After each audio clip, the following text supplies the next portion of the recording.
What should I offer a motivated seller? Fantastic question. What should I offer a motivated seller? So we're talking about real estate wholesaler here. We're talking about flipping houses, right? And the very core or the fundamental beginning of finding I was about to say of real estate wholesaling as a business model, right? It's a book, it's a free book right there, Smart Real Estate Wholesaling, where I cover the details. But the fundamental about it is finding motivated sellers, because there's nobody in their right mind that's willing to give you a house, which is essentially what we're looking for. We're looking for people to give us a house for almost nothing, right? That's how we make money. We buy low and then we lock it under contract, we flip that contract for profit. The highest I've done with that in one single deal is $82,000. I averaged about $25,000 per deal, right? Sometimes there are partners, sometimes there are no partners, right? So it all depends, right? So now the fundamental of that is finding motivated seller, meaning somebody who quote unquote a desperate seller. Okay, desperate not meaning like their life is about to end, meaning desperate, this house is a liability for them, they need to get rid of it. So let's first of all make sure we define motivated seller properly. A motivated seller is not a person who wants to sell a house. Okay, that's the real estate agent language. Oh yeah, he's truly motivated. That's not a motivated seller. Just because you want to sell a house doesn't mean you're motivated enough to sell me a house as a real estate investor. Okay, there's a good chance that you just want to sell a house and what you're looking to do is make the most amount of money, right? If what you want is most amount of money, that's the business for the real estate agent. That's not my business model, right?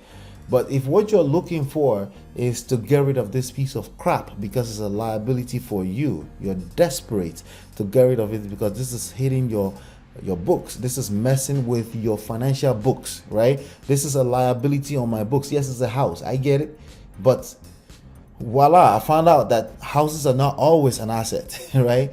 For some individuals, right? Depending on their books, right? Depending on their financial books, a house may not be an asset, it may just be a liability. It may transfer to me and become an asset because when you look at my books, I have leverage where I can put this house together, I can fix it up and flip it for $100,000 profit, right?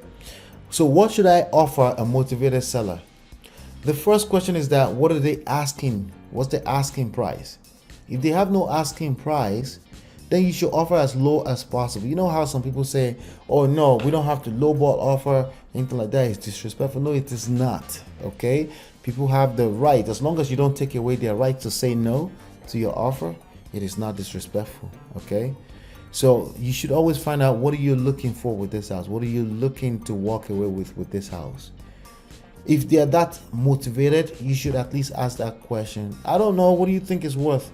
What I think is worth? What your house needs a lot of repair, and if you sell it to me as low as possible, listen, I'm an investor, I'm looking to buy as low as humanly possible. So no disrespect, your house is worth nothing to me right now because I have to fix it up and put it back on the market. And then yeah, I can respect that. Right? That's what you're gonna get from that conversation. They're gonna tell you, yeah, I can respect that, I can dig that, right? Because it makes sense, right? So I don't know, do you think you can pay $50,000 for this house? And in your mind, your maximum allowable offer, if you use this tool, deal estimator, right? That's a maximum allowable offer, right? In your mind, the maximum allowable offer is like based on you've done a repair estimate, a quick one. You've done you know what the after repair value is, and then your maximum allowable offer is 120, and the person just told you like, can you pay $50,000 for it? What are you gonna say? Are you gonna like jump and say yes, sure? No, you're not gonna do that, because again, you're gonna give your power away, right? You don't want to do that. You want to be like, $50,000. Let me check. Let me run some numbers. Let me see if we can make that happen for you, right? That's you relax, right? You relax and you respond in a very subtle way like that, and then you say, okay, I think we can pull off $47,000. How does that sound for you, right? So some people say, why are you doing that? They're already giving you a good deal. No, it's not about that. It's about Your duty as an entrepreneur is to maximize profit. Why? Because actually you don't know what's about to happen between locking this contract in and the next stage, which is deals. You may find out that the house needs a lot more work. Maybe the sewage doesn't work. It's just a sewage by itself here in New Jersey is $25,000, right? So you do want to secure as much equity as possible, as long as it's in accordance with the agreement of the seller, right? So what should you offer? What you should offer, right? What you should offer is what they're willing to accept. Okay, so you don't want to run too fast. So what are you looking for? How much are you looking to walk away with? This is negotiation skills. Learn how to ask quality questions, right? All right, great. So here's what I think we can do with your house. Well, I think if, let's say your maximum allowable offer is 120 and they're asking for $200,000. There you have it. Then you have a real situation. Say, yeah, that's, I'm an investor. I'm looking to buy so I can fix it up and put it on the market. So I won't be able to pay. That's almost retail price. Have you considered, now this is the takeaway, have you considered listing this house with a licensed real estate agent? And they may go, yeah, I just thought you could buy quickly. Well, yeah, I buy quickly because time costs money, right? So I can absolutely take this house away from you for $100,000 if you're willing to sell it at $100,000. Man, $100,000. Yeah, because we can close in the next 7 to 10 days and you'll be on your way. You don't have to worry about the house anymore. The house is my problem now. And then they go, can you guys do 110? Yeah, maybe they inherited the house and they don't really have any use of it anyway. It don't really have a real life value attached to the house, like real sentimental value. Maybe there's none, and they're like, okay, let's just get it over with, right?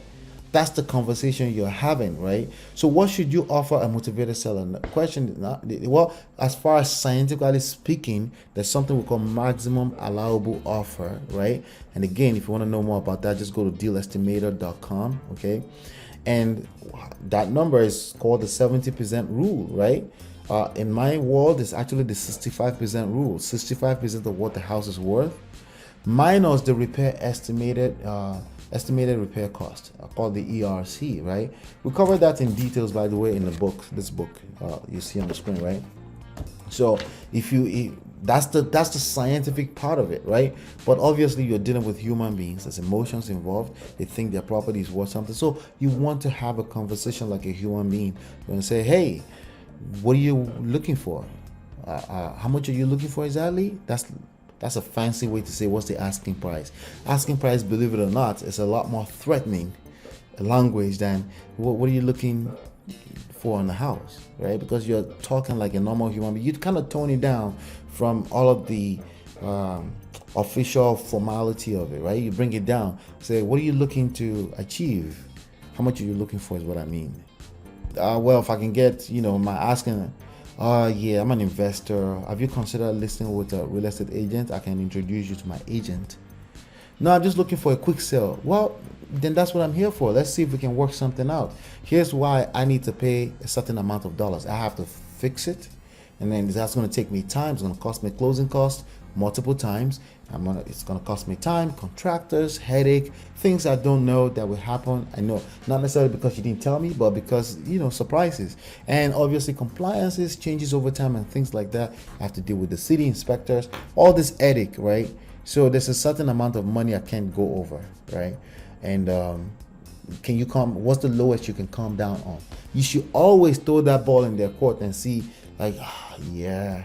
And then you may even trigger some things in them and they will remember, like, yeah, you're right. Like, yeah, right. I was trying to see if I could fix it last year, or maybe they purchased it because they wanted to fix it, but they couldn't anymore because they run into trouble with the city. So now they can relate to why you're offering them a low offer, not a low ball offer, an offer, right?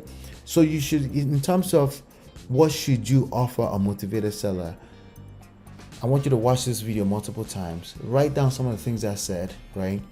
And then maybe you can put it into science. But the idea is that you just want to be human.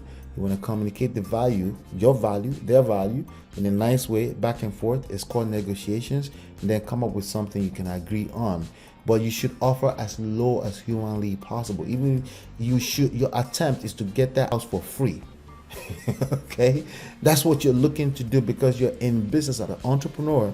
And your job, your duty is to maximize profit. You have a duty to keep that business running, and you never know which deal is going to keep it running when there's a recession or when there's a breakdown in economy or anything like that. So your duty is to maximize profit, as long as you're doing it ethically. Okay, some people would argue that lowball offer is unethical, but that's their own, that's the ball in their court. That's not yours to worry about as an entrepreneur. And that's the way I look at these things. I am very nice to be in business. Okay, by the way, I look at it as I'm a very nice person to put myself out on the street and be an entrepreneur in this society. What I could have done it easily and go find a job and make $120,000 a year as a computer engineering. I'm doing everybody a favor. That's the way I look at this. I look at this as a service already. So my duty is to maximize profit and keep this business floating. And that's the way I think you should look at it.